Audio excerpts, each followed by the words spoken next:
Pani yung kalaban dito kaya red buff inuna ko. Kaso lang yung Pani, ayun o, nag-i-invade sa blue block ko. Talagang palong-palo na yung mga tao ngayon eh. Tara, trio tayo tapos invadean natin yung kalaban. Pag ganyan, huwag kayo susugod basta-basta tas magpapabawas kayo ng boy tas mapadededs kayo. Di talo na kagad pag ganun. Kaya i-timing nyo guys pag yung ganyan. Nakapag nakita kayo nag-i-invade sa buff nyo, mga 3-4, susugurin nyo na kagad tas magpapadeds kayo. Tapos sisisihin nyo yung kasama nyo bakit hindi kayo tinulungan. O, diba? Wala, bakit yung ganung buhay guys. Yung Pani naman yung i-invadean ko palagi, plus hindi ko pa bibigyan ng blue bluff yan. Tapos pag ganyan nag-spawn na yung turtle, hindi muna tayo magte-turtle. Bakit? I-invadean natin ng blue bluff yung Pani guys. Pag ganyan, i-choke na talaga natin yan.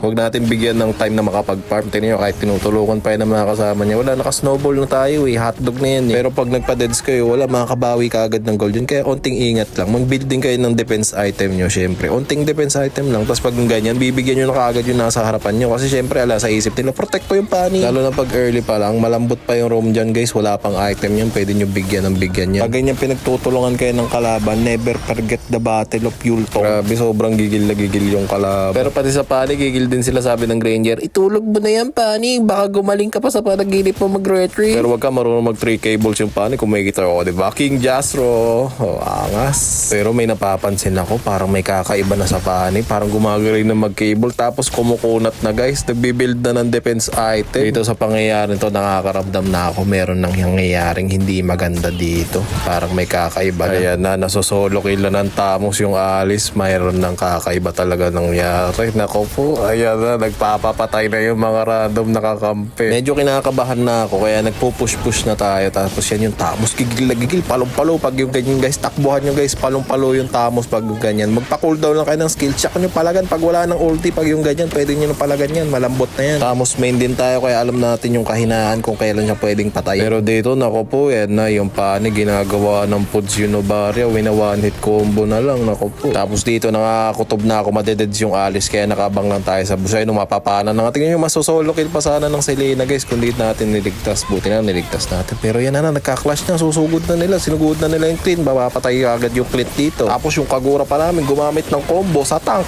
Ayan, patay tuloy. Sige, Monton. Ayan na naman si Monton. Parang kakontsaba ni Monton yung mga random nakakampi nyo, no? Parang sinasadya magpatalo, magpapatay pag yung ganyan. Binibigay nyo naman yung best nyo sa laro, tapos yung mga kasama, ayan na, nagpapapatay, nagpapasolo kill. Nakalord tuloy yung kalaban dahil dun sa nagpa-wipe out yung mga kasama. Tingnan nyo yung Tamos, wala na makakapigil dyan. Lock item na, pinatabanan ng Alice pinasolo kill.